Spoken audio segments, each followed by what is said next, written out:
Okay, so is it me, but Kimmy's friend Patricia, I don't trust her. I don't know what it is, but yeah, no. Thank you for clicking on the video. Welcome back to the channel. This is another review for Love and Marriage Huntsville, Season 3, episode, is it 18? The last episode we had, let me look on these notes. I think I deleted it. On the TV, it said that it was episode 59 or something like that. I said 59. It was some big number. I don't know. I don't know what episode we on, okay? Because we was gone for a week, and I didn't realize that. I had went back to watch the episode, and I was like, wait a minute. I know I done seen this one. I done seen this one before. Anyway, here we are. The pot calling the kettle black. Black as in Blaque. The way they spell their business black. Anyway, Martell and Melody are still on these people curb, yelling and arguing at one another. Martell says, yeah, I recorded them. So what? Yeah, I recorded them. She blows up here. You say you blow up my spot all the time when I'm out with my girlfriend. You be running up on me. And I'm thinking to myself, now wait a minute. Melody catching you in the act or catching you out in these streets with other women while y'all were married is completely different than you finding her out on a date and you guys are divorced. It's not the same thing, Martell. It's just not.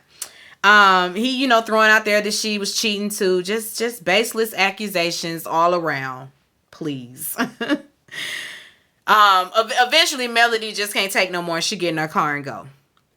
Okay, Kimmy has her friend Patricia over. I don't know about Patricia, but anyway. Patricia and Kimmy have been friends for like 20 years. They go outside out on the lanai to have a little drink and conversation. And they talk about the kids. Kimmy says being a bonus mom is like riding a bike. He's a lot like Jalen, so it's not that hard. They're still trying to work out these roles or whatever because Maurice just be leaving his child with her pretty much.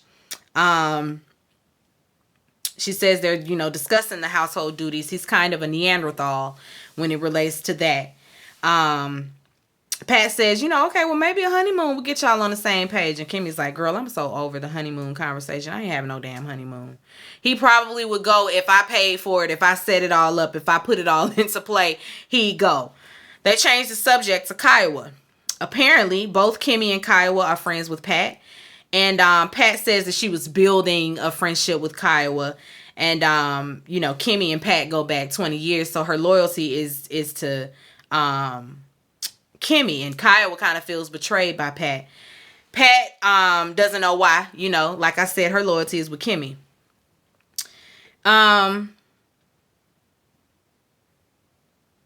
Kiowa felt that Kimmy interfered, in her relationship, in her and Maurice getting back together. And Kimmy says that she did not. So again, she's, vehemently denying that she was ever a side chick. And so she's like, I didn't even know them then, like she didn't know him when he filed the first time and she was ducking and dodging, from signing. She didn't know him when he filed the second time. Like I ain't know them people. Patricia says, oh, yeah, I remember the second time. I was there the second time when he came to my house to stay with me. And I was like, wait a minute. Why was Maurice going to your house to stay? So maybe I'm assuming that Patricia and Maurice are friends, and they were friends before Kimmy met them because Patricia is who introduced Kimmy and Maurice. Now, I'm assuming that Maurice is the one that was friends with Patricia, and Patricia was only cool with Kiowa because she was married to Maurice. But Maurice had went to stay at her house. I don't know what that's about. My husband can't never go stay with my friend. If he and I have to get into a situation and we separate, you best not. You best not be over there at Mercedes' house, at Carrie's house, at none of my friends' house. For what? Over there for what? Anyway, he went to stay at her house. He was getting mail there and everything. Patricia, what? Anyway, we just breezed right on by that. And he left Kiowa and he moved to West Palm. Then he moved to Huntsville. And Kimmy says that at a family event that they all attended, that she wanted to, that Kiowa was there trying to tell her side of the story. And Patricia's like, why? What's she doing that for? Wasn't she already remarried? And yes, she was. Absolutely. Kimmy, thinks that Kyle still has, some issues there with Maurice. And it kind of starts to rain, so they go back in the house. In her confessional, Kimmy is like, she reiterates for the class, I was never, ever, ever, ever, ever, ever, ever, ever, ever, ever, ever, ever a side chick. Never, never, never, never, never.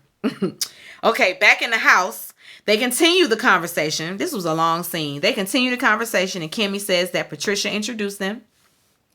Kimmy says that at first, she wasn't with it because, she's not about to chase somebody who don't want to be chased.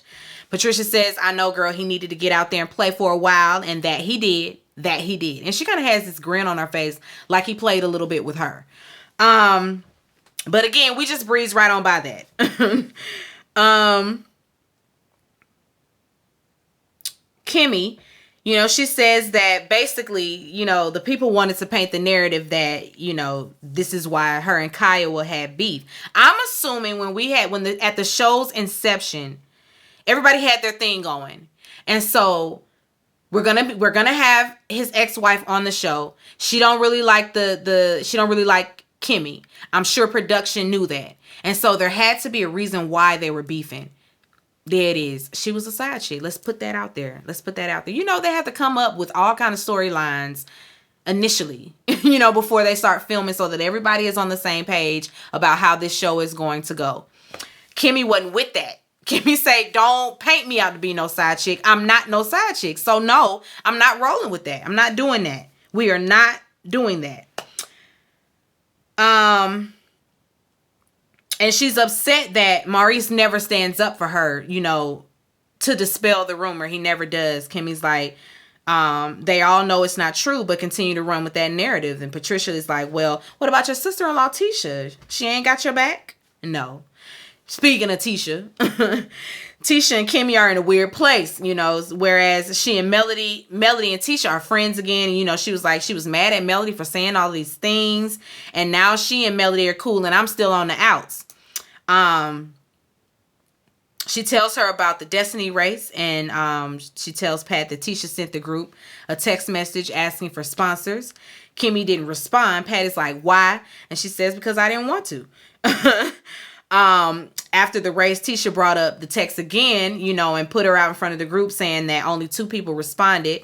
And Pat is like, well, why not just respond? It's nothing, girl. You could have just responded. And Kimmy is like, well, I was being petty because I felt the way about her, including me in a text in general. Like she normally calls with that kind of stuff. Don't text me asking me for money, period. And then to put me out in front of the group, yeah, that was that. She says she good. Tisha, she gets home from the grocery store in her booty shorts and crop top. I said, you went out shopping like that? Okay, she was giving body. She was looking good in her outfit. I said, all right, Tisha. Tisha's doctor did great. Whoever her doctor was that got her nice and snatched, they did a great job. And her body looks natural. It looks like she was naturally built like that. Not that I think she had a tummy tuck, and a BBL, I want to say. Breast lift. She had the whole mommy makeover. What we all aspire. What all moms aspire to have. Anyway, she sees this man and this woman in her living room. She going, who are these people? She's pleasant. But of course she go in there asking Marcel, what's going on? Who are these people? He said, oh, it's a surprise, babe. It's a surprise. And so she goes back in the living room. Hi, I'm Letitia. Introduces herself or whatever. And, they introduce themselves. They're money experts. And she says, oh, this is money counseling. Okay, well, let me get my notebook. He's doing a little tit for tat. He's doing tit for tat. But the difference is Tisha's a great sport. She's a team player. This is going to help the family. And so she's all for it. Unlike Marceau, who gonna fight her tooth and nail all the way. You good with this kind of counseling, but you don't want nobody to look into you. Okay.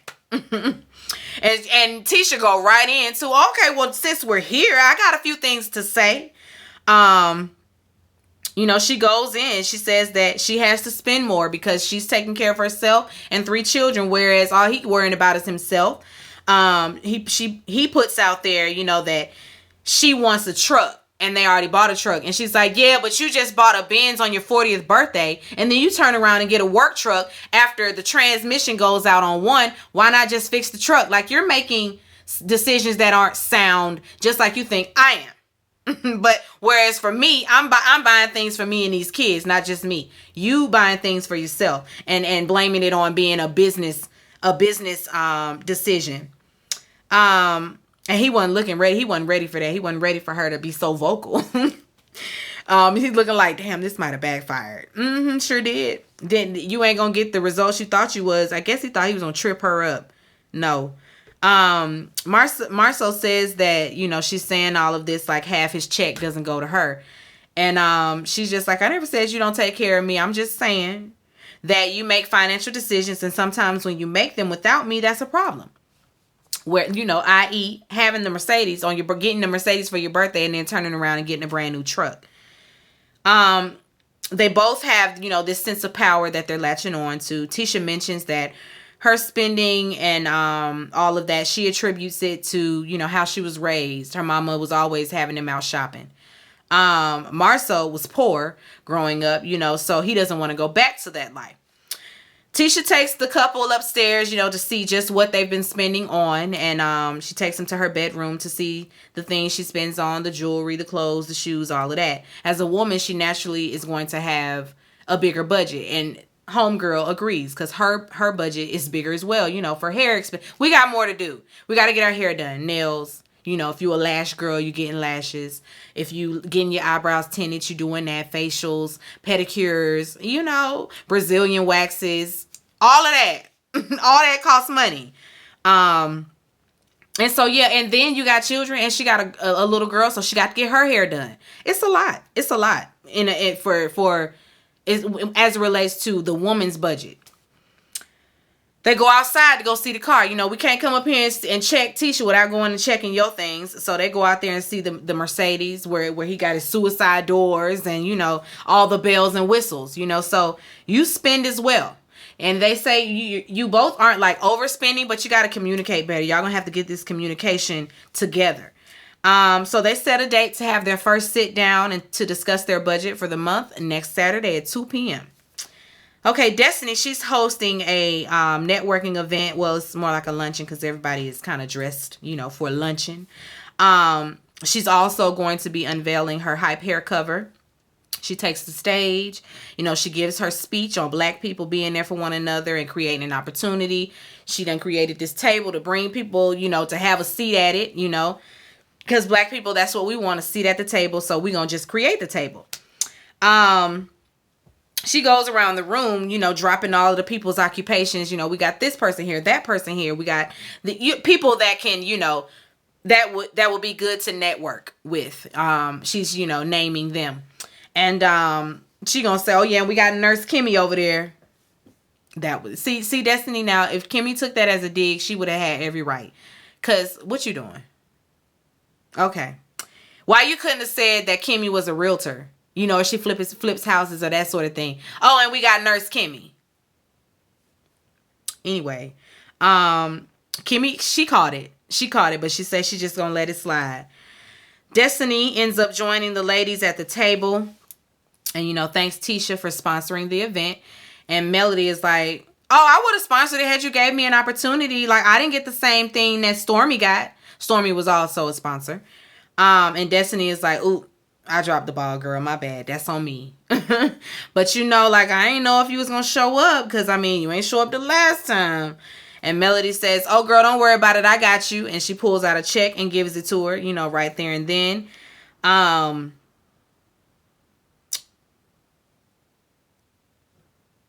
She tells her, you know, don't do this shit no more.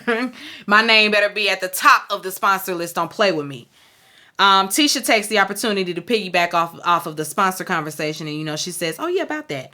I know I received both the confirmation from both Destiny and Melody about sponsoring the event, but I did not receive a check from either one of you. And Melody is like, you didn't get my check from my person? And she's like, no, I didn't. And Destiny's like, ooh, yeah, I forgot about that, girl. About that, my bad. Really? Don't say you gonna give and you ain't gave Nan check, Destiny. Melody ain't worried about her asking either. Melody say, I ain't worried about her asking me in front of the group. That's right, girl. Get your check. I'm here for that. And then as for Kimmy, she asked, oh, well, did you get our check? And Tisha says, I did, but you didn't reply to the text. And Kimmy's like, but would you rather me reply to the text and not give a check, or not reply to the text and give a check? Like, which would you rather have happen? And Tisha's like, both. And Kimmy's like, wait. Yeah, after my bad. After Kimmy says that, Tisha, kind of has this look on her face. She's annoyed that Kimmy interjected. She feels like it ain't have nothing to do with her. And then so she just asked Tiffany if she would like to go, get more champagne with her. They step away, and Tiffany mentions that, Tisha saying that she didn't know her. And so Tisha kind of elaborates like, well, yeah, I don't really know you. So, like, I don't really, you say that you're transparent, but we don't know much about you. Like, tell me a time that you had to overcome something. I said, is this an interview for being a cast member, for being in the in group? Because I guess they say, we don't know nothing. We don't know your tea. And we need to know your tea if you're going to be on this show. If you're going to be over here with us, hanging with us, we're going to have to know a little bit about you. And so Tiffany says that both she and her husband have cheated in their marriage, and they talked about that. She and Louis talked about that, early on, like, what was your reason for cheating? And so Tisha's like, yes, yeah, girl. So what was your reason for cheating? And Tiffany, she skirts around, well, I kind of, some people just want more. Some people want different. I kind of wanted something different. And she didn't really go in depth. And so Tisha's like, what else, girl? And she tells her, well, I don't really want to go into, he's not here anymore. Tisha say, girl, she's still trying to hold her tongue about her past, and she ain't really being honest. But okay. Destiny gets back up to the podium, and she gives out some gifts. The first gift goes to Kimmy. It's a 7-day trip. So Kimmy got her honeymoon. Kimmy says she fine as long as Destiny ain't trying to go with them. This is for me and Maurice, not the three of us. She introduces Leah Diaz, and they unveil the cover. It's pretty. It's very nice. Everybody's excited. She and Leah are going on a little tour, to give out information on how, you can get connected into the business industry, and how you can, thrive and build like she did. She's excited about the next beauty and business luncheon. Okay, Kimmy. She was told to meet Maurice at a hotel, so she shows up in her sexy little pink dress. She was in this dress. Y'all see it, it's the thumbnail. She was in this dress. Maurice has this whole setup for her. It's very nice. It's really pretty. They sit down, and he tells her, I heard you. I've been listening. This is him putting forth more effort into their marriage. And, so Kimmy's happy. He tells her about their therapy session that he had with Martell. And she's like, shit, everybody going to see Dr. Francis. Y'all need to put him on retainer. Y'all all going to see him. He tells her, that Dr. Francis told him that he had 2 wives, and he was basically juggling his wife and his job. His career. But Kimmy should come first. All of that. He gives the whole spiel and what he learned from it. And Kimmy is just like, well, thank you, Dr. Francis. Okay, Dr. Francis. Shit, I feel like I done said all of this myself. That happens to me a lot when my husband when he was going to therapy, he would come back and talk to me about it, and I'd be like, I said that same thing. I said all that. But because I don't have MD behind my name, oh, you don't want to listen to me. Okay. All right. Thank you anyway. Thank you, Dr. So-and-so. Anyway, she say, shit, I might need to go see Dr. Francis myself. Okay. He's not finished. He pulls out this brochure and shows her that this is where they're going for their honeymoon. So he has finally gifted her with a honeymoon. She is overwhelmed with emotion. She don't want to cry. She covering up her face. And she tells him that, I went from no trip to 2 trips. And he's like, 2 trips? Yeah, Destiny gave me a 7-day trip. She gave you a honeymoon? Nah. So she saw a deficit and tried to step in. No, girl. I got it. I got the honeymoon, and you are not invited. Of course, they take it to the bedroom. It's finna go down. The end. That was a cute episode. I'm glad it wasn't the Martell Melody show. Listen, I can't with them. I really can't. I want them to not film with one another for a few more episodes. I don't even know if we're going to get a few more episodes. We should be coming on to the end here. This is 17, 18 episodes. I think we should be done. I'm ready for the reunion. You know, I don't know what else could transpire this season. I know Wanda going to be back with the bullshit next week. And we love it. We love it. We love it. She going to be going over there stirring the pot with Vanessa again. She better leave that lady alone. That lady say, woman, please. Anyway, be sure to rate, comment, and subscribe to the channel. It's Call Me Busby, and I'll chat. Oh, before I say bye, I dropped Insecure. I'm sure you guys noticed that. I'm not gonna be able to do that, and for one reason is because y'all don't watch it. Two is because I love the show and I kind of want to just end it out watching it for me, you know, like it's to enjoy as opposed to watching it so that I can review it. But I want to just enjoy these last few episodes, get my good little Insecure fix, and going on about my business. I will be doing Power Book 2. I was doing that one, so we just gonna pick that one up as well. I'm gonna try to have that one done before the end of the week. Before the end of the week, I'm gonna say that because you know Thanksgiving is Thursday, so we're gonna get it done. We're gonna get it done. Maybe I'll try to do it Friday. Either way it goes, we back on for Power Book 2. Sorry about Insecure. If you were watching it, if you were one of the viewers watching Insecure, I am so sorry. There just wasn't enough of you. It wasn't enough engagement, all of that for me to continue on. Okay, now we can say bye. Be sure to rate, comment, and subscribe to the channel. It's Call Me Busby, and I'll chat with you later. Peace and light.